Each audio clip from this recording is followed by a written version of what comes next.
আমরা অনেক সময় দেখি যে আমাদের সন্তানেরা যখন স্কুলে মাদ্রাসাতে পড়াশোনা করে, বিশ্ববিদ্যালয়ে পড়াশোনা করে, এরা তাদের নিজেদের মতন বন্ধু নির্বাচন করে নেয়, যে কারণে তারা ভুলের মধ্যে পড়ে যায়।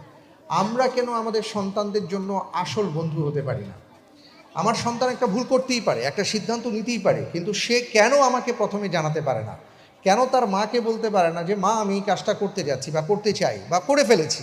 অথবা বাবাকে কেন সে বলতে পারে না? এই বিশ্বাস আমাদের অর্জন করতে হবে। অনেক সময় সন্তান মনে করে যে ভয়ের ব্যাপারগুলো মা বাবাকে বলা যাবে না। কোনো অপরাধ করে ফেলেছি, এটা মা বাবাকে বলা যাবে না। কোনো সিদ্ধান্ত নিতে যাচ্ছি, এটা মা বাবাকে বলা যাবে না, এটা বন্ধুদেরকে বলবো।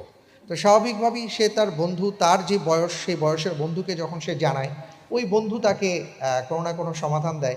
আর আমরা যদি আমাদের সন্তানদের আসল বন্ধু হতে পারি, তাহলে এই ভুলগুলো হবে না।